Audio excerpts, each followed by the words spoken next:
On today's show, Andrew Cristall's breakout season and Charlie Lindgren will be in net versus Seattle.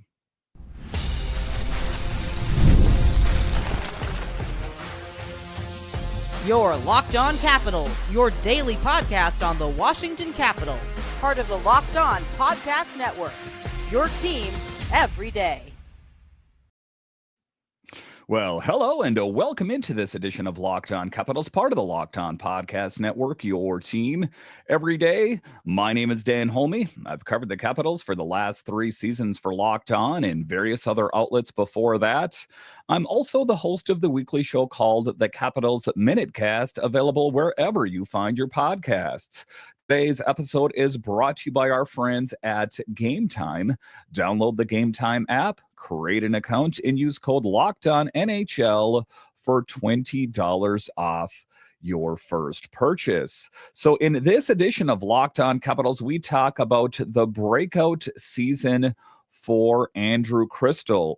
If you remember, he really popped off the page at training camp and subsequently was sent to Kelowna and now plays for the Spokane Chiefs. What is behind his season and what can we expect from him this season?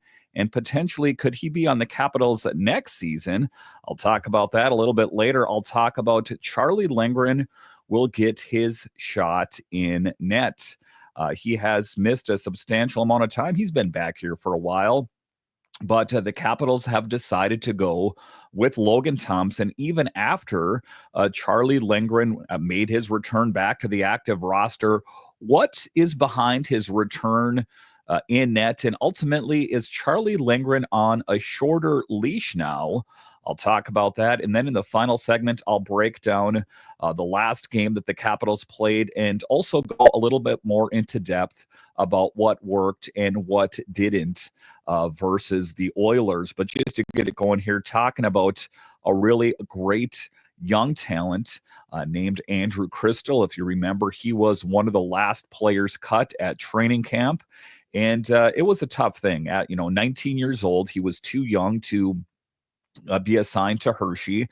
So he went to the Kelowna Rockets. And what has he done this season? Well, he has absolutely knocked it out of the park. And it's been a season of change for him as he got traded as well. And that is what we will dive into in this first segment. First, I will kind of go through the history, what happened with him through training camp, and kind of get you guys caught up to the present moment. But let's get into that. His story began with a promising performance at the Caps development camp where he showcased his impressive offensive talents that had us all buzzing. I mean, I was definitely in Andrew Cristall's camp about let's do it, let's go. But it got a little bit complicated. Now, if you take a look at Cristall, was a unique situation where I think that if we're talking about his entry level deal, if that wasn't to factor into it, I think that perhaps he may have joined the team out of camp. He would get a 9-game trial to start the season. So did the Capitals want to cut other players just to have Andrew Cristall on the team for 9 games and then assign him to Kelowna?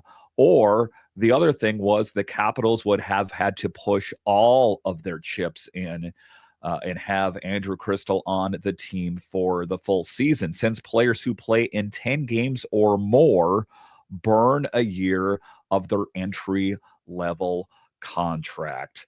So if he makes the team, he could get 9 games or less and then head back to juniors to continue his development.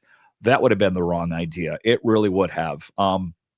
And, as I fast forward through this segment, you'll see why his career has really taken a jump to the next level. And I don't know necessarily if that would have happened if he was playing in the NHL. But ultimately, as I look back on that in hindsight, 2020, all that was the right thing to do because he had 9 games to impress the Capitals. And otherwise, he was going to burn that entry-level deal, or the Capitals would have pushed all their chips in. So that is ultimately why they made that decision. But taking a look at it, he is not one of the bigger players out there at only 5'9". Some of his criticisms were that he got pushed off the puck rather easily. Some of the other criticisms were things that he could work on, was his skating, his explosive bursts of speed, that he addressed. But as far as his size, being 5'9", he has put on some pounds, but you know that you can't get taller. So he has worked on what he can work on. But Cristall really silenced the critics with his skill, determination, and what I'm going to say, undeniable energy on the ice. By the end of camp, Cristall tied the Capitals' preseason lead in scoring with 3 points, 2 goals, 1 assist in 4 games, while Miro had 2 points, 1 goal, 1 assist, and fired 8 shots on goal. And we remember what happened there as well with Miro. But I think that Cristall was just inches, if we were going to use it in a measuring stick, away from joining the Capitals. I really think it was that close. It was a tough decision in one regard, but I think that ultimately, contractually, the Capitals really weighed the pros and cons of having him on the team. Next year is going to be a much different story, is that if he doesn't crack the Capitals camp, he can, in fact, play pro hockey in Hershey. So he did that. He returned back to Kelowna. And the thing I like about a lot of these young players, I guess not all of them, I guess some of them have big attitudes, but what I've noticed from Ryan Leonard and I've noticed from Andrew Cristall is mature beyond their years. So he did not make the team and was sent to Kelowna. So despite the accolades and accomplishments, the Capitals made the decision to send him back to Kelowna of the WHL. The team's focus was clear. What they wanted him to do was to grow both physically and just, his general understanding of the game before making, a big leap to the NHL. We want to set these players up to succeed. I think that we have to kind of put aside our wants for the greater good. One could argue that Connor Bedard would be better served playing in the AHL than playing on the NHL. But that Blackhawks team is polar opposites of where the Capitals are at. But as far as Andrew Cristall is concerned, it was a bittersweet moment for Cristall. He felt a disappointment for not making the roster, but he understood the Capitals' long-term vision, and that's a tough pill, is to exercise patience, but be able to take a 30,000-foot view of the whole situation and make a really great decision. But he made an impact with the Rockets. He did not take too much time saying, woe is me. He made the most of his opportunity. He returned to Kelowna eager to prove that he was ready to take on a larger role. Back with the Rockets, Cristall wasted no time. Like I said, he did not sulk. Making an impact is what he did. In 14 games, he piled up 38 points, a testament to his offensive prowess and competitive spirit.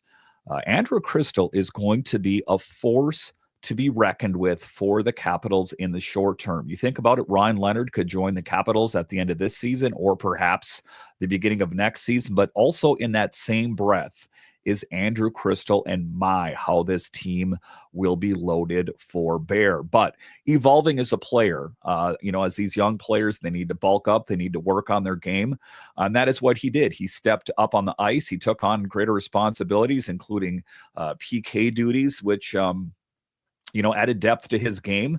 It's always good to be a multifaceted player, and showcased his evolution as a player, that he has grown, bolstered by summer strength training and skill refinement.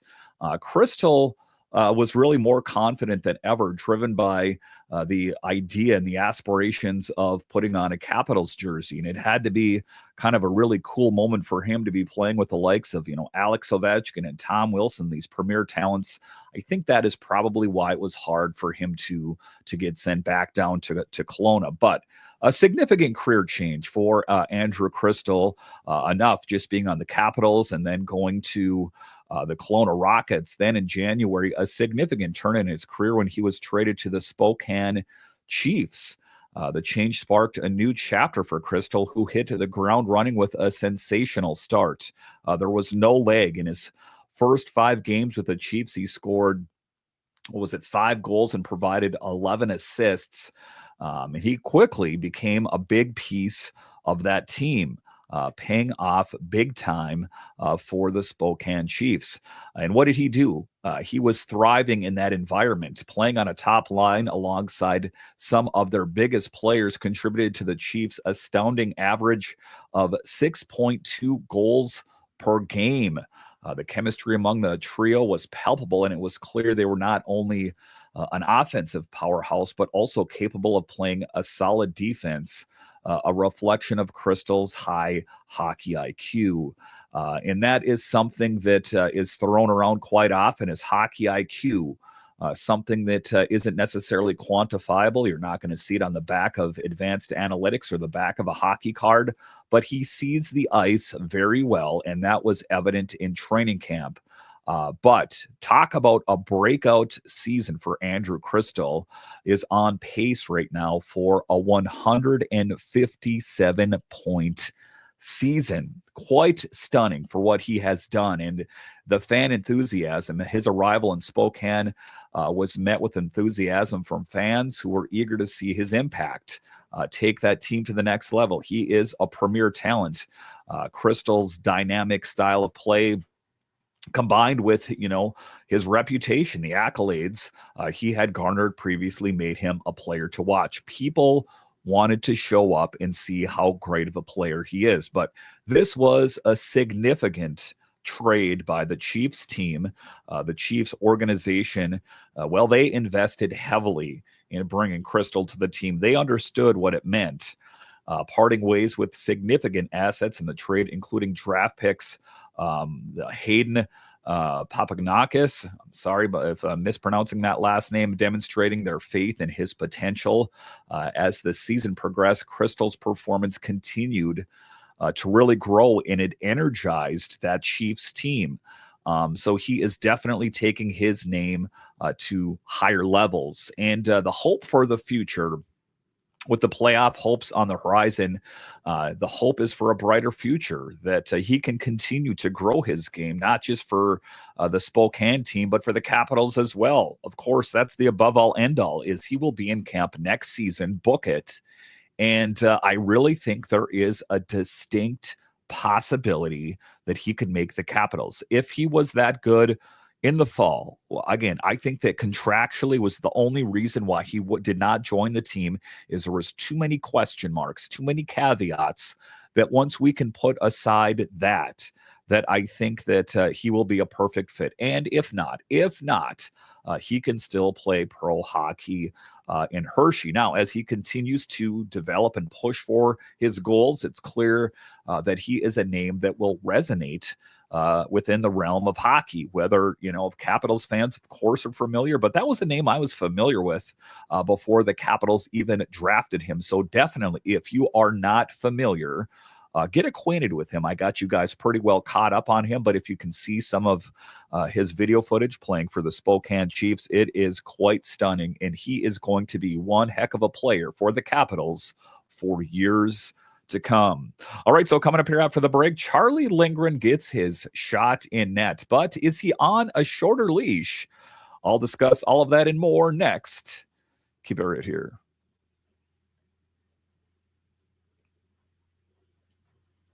From the first whistle to the final drive, FanDuel makes the NFL playoffs even more exciting. Right now, new customers can bet $5 and get $300 in bonus bets if you win your first bet. That's $300 to keep the action going. Now listen, this is postseason NFL action, and maybe you're a fan of the Commanders, and hey, they're killing it.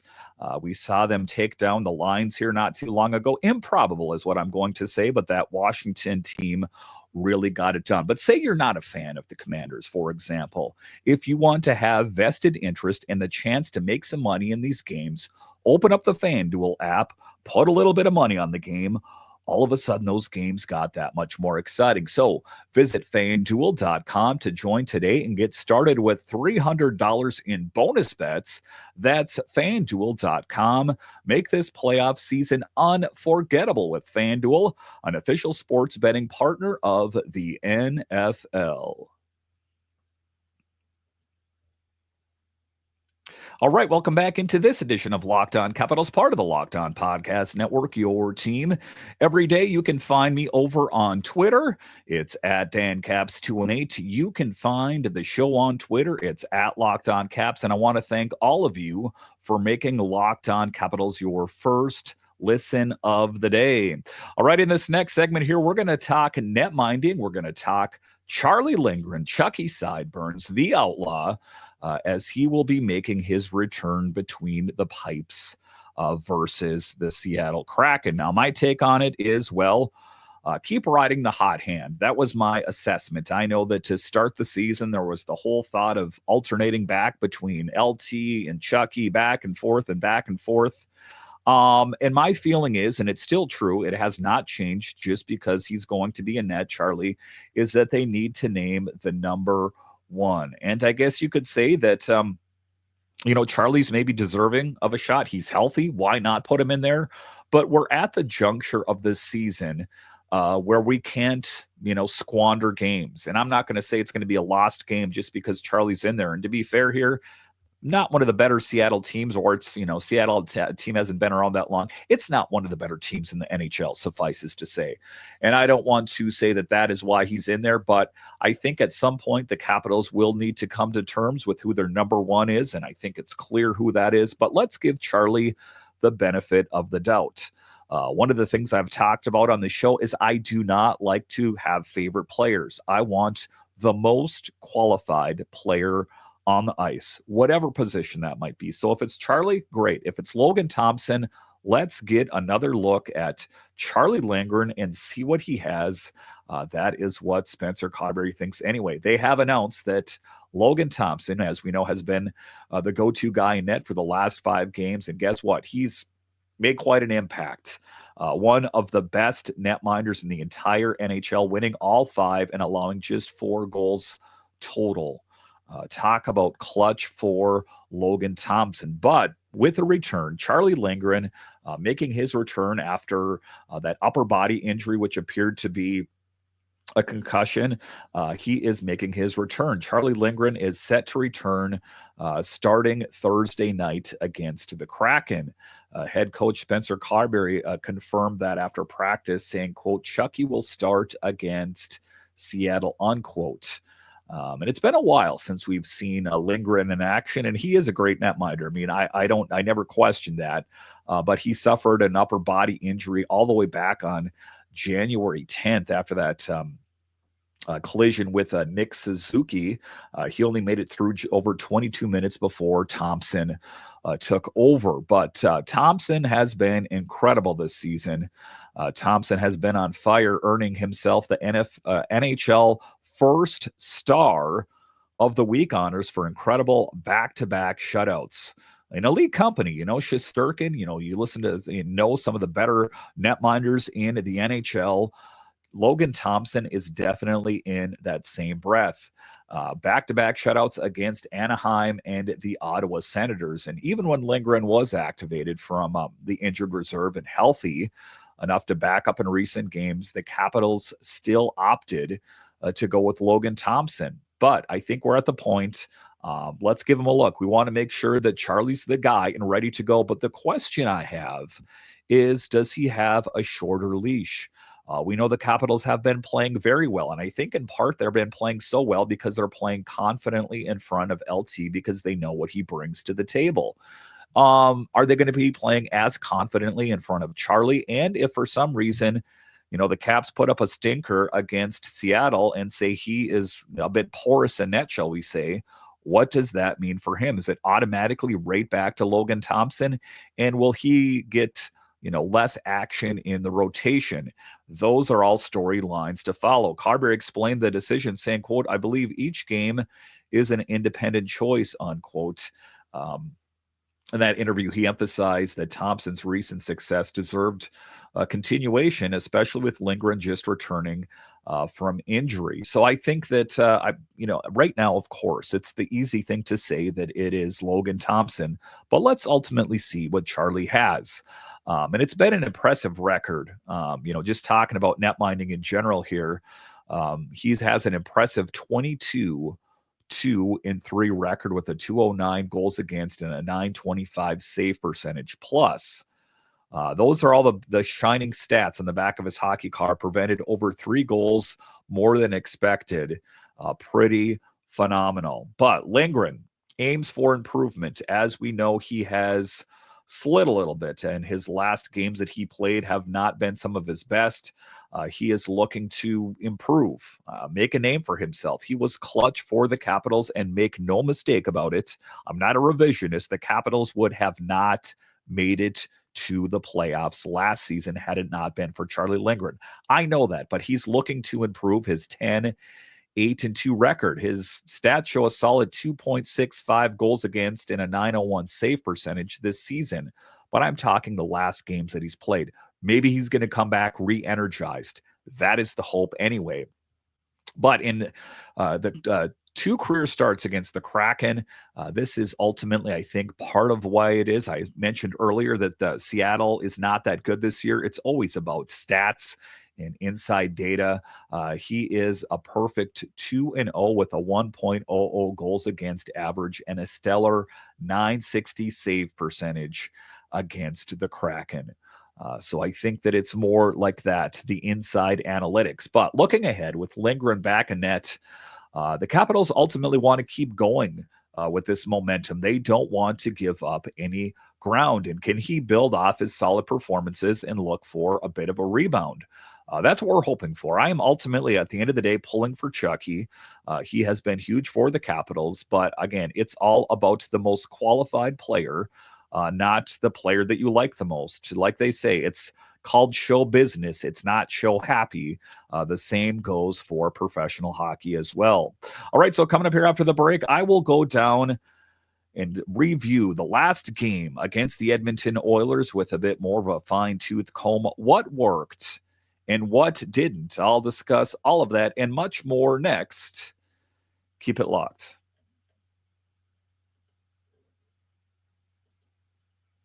I love going to live events, whether it's sports, music, theater, or comedy. One of my favorite memories was attending a concert last year. The energy and excitement were unforgettable. Now, Game Time has made it even easier to get tickets to your favorite events with their new feature called Game Time Picks. This feature filters out the fluff to show you only incredible deals on great seats, so you don't have to waste time searching through thousands of tickets. And that's the frustrating part. Your favorite band's coming to town, your favorite sports team's playing, but what is the view of the playing surface or the stage going to be? Take all of the guesswork out of buying tickets with Game Time. Download the Game Time app, create an account, and use code LOCKEDONNHL for $20 off your first purchase. Terms apply. Again, create an account and redeem code LOCKEDON NHL for $20 off. Download Game Time today. What time is it? Game time. All right, welcome back into this edition of Locked On Capitals, part of the Locked On Podcast Network, your team. Every day, the best way that you can help grow the show is to subscribe to Locked On Capitals on YouTube and comment anything down below.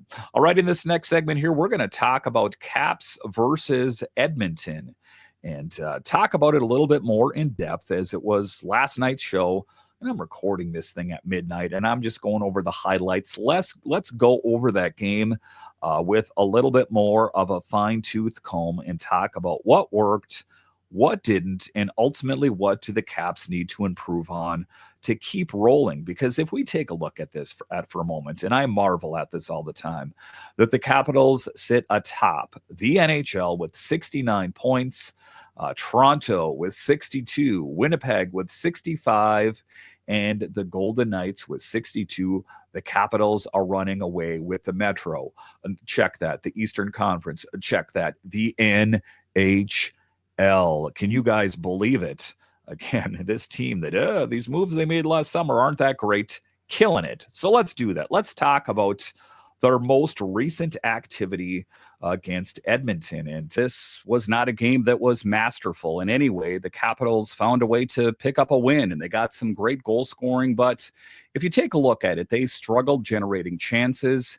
and it came right down to the wire. You take a look at what Edmonton did, and they very well could have walked away in victory lane with this game. Now you take a look at it; it was a hard 3-2 victory, but not a masterpiece by any means. But those were two huge points for the Capitals, and ultimately that is what they're looking to build on.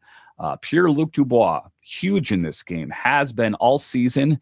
And when I reflect back and I think about what he means to this team, was it the best deal last summer? And then I think to myself, well, they also got Logan Thompson and Jacob Chikrin. Let's just say there were a lot of great moves, and Pierre-Luc Dubois has been huge for the Caps all season. Tom Wilson, that 20-goal mark this season, has been huge as well. The future captain of this team, I think, is a fair thing to say and has been huge for the Capitals. Logan Thompson, as we know, has been a bright and shining star on this team. He faced 32 shots and stopped 30 of them. That's the tough decision for the Capitals, in my opinion, is to go back to Charlie Lindgren. And, just considering how well that Logan Thompson has played. But then you look at some of the deeper analytics and you see that Charlie played that much better against Seattle.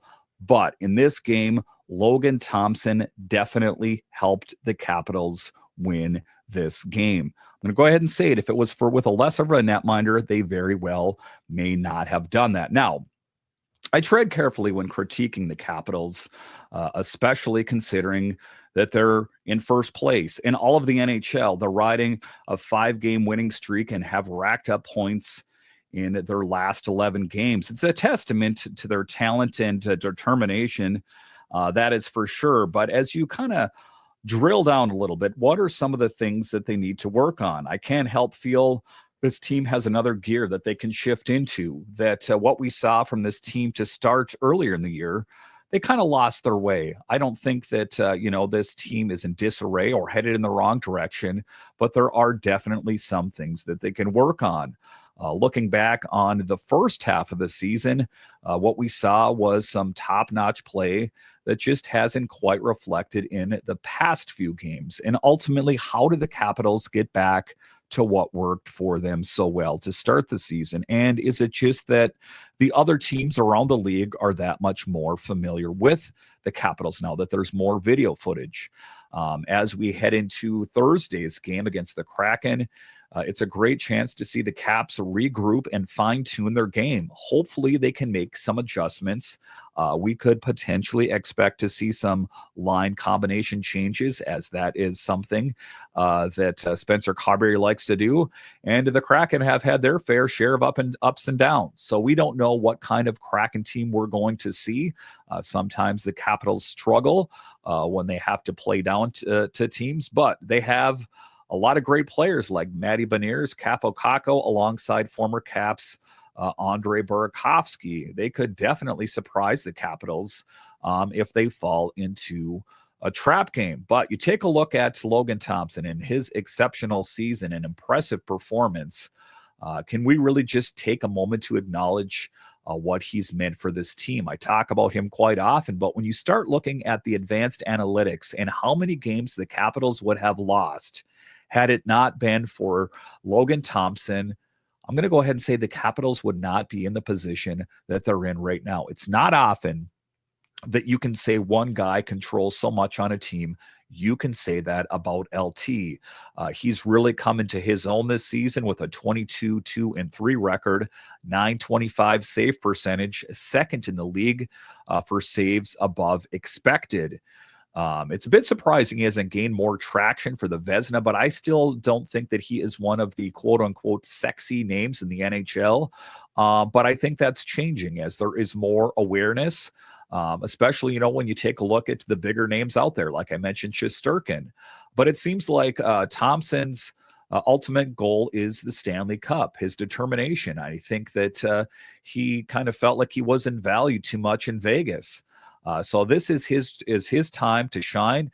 It's a story of redemption, about proving to everyone that you still have what it takes. In a lot of ways, similar to what PLD has. So when you do that, take a look at PLD. and Tom Wilson and what they've meant to the Capitals this season and how they have elevated their game. I'm going to go ahead and say that Tom Wilson is a better player with PLD, and I think you could say the same thing about Connor McMichael. Dubois has really found his groove, contributing consistently to the score sheet. To start the season, it was primarily assists, but now he's scoring goals. He's the team leading scorer since November 10th. If he keeps this up, and there's no reason to believe that he's not, he could finish the season with a career high 67 points. So that move that was considered risky, and what are the Capitals thinking? Are they insane? Has proven to be a genius move. And Tom Wilson's having an exceptional year as well, projected for over 35 goals. Both of these guys are crucial for the Caps' success moving forward. But with the playoffs, somewhat on the horizon and the Capitals as front runners, even though the teams that were horrible to start the season, can you believe it? The New York Rangers have turned it on here as of late. So things could get interesting. I don't think that those teams that I'm mentioning are going to surpass the Capitals, but it could get a lot tighter than it is right now.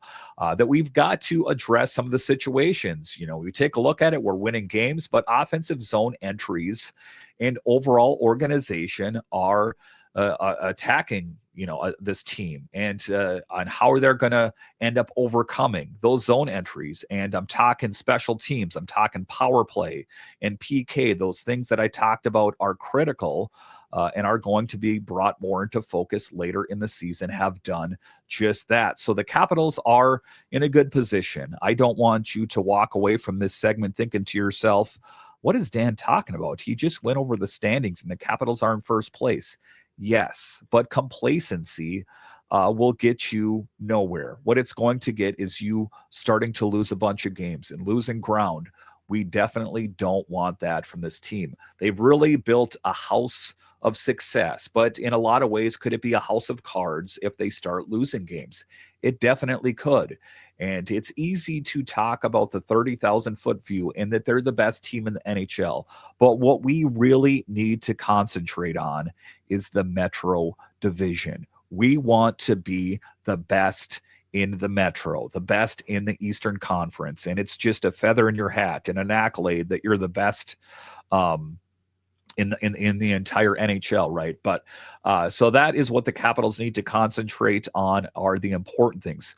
Work on the 5-on-5 scoring. And I know that they're going to be able to do that because they have Spencer Carberry constantly making changes and working on the special teams things that have caused them problems. And it's just even on a broader level, generating opportunities. The Capitals won against Edmonton, but they weren't generating a lot of opportunities, those kind of things. But I think the Capitals have the raw talent in-house. I don't want them to go outside of the organization for a rental. I'm deeply opposed to that. Getting rid of prospects and players for a player that you're only going to have for a few months just doesn't make sense. The Capitals riding high, playing some great hockey. Let's hope they can keep it going here on this West Coast trip here. They're taking on the Kraken. That is who they need to worry about. Let's not worry about the game after that or next week. Let's take down the Kraken. All right, once again, I want to thank you for joining me on this edition of Locked On Capitals, part of the Locked On Podcast Network. It is your team every day. My name is Dan Holme, and I'll talk to you again next time.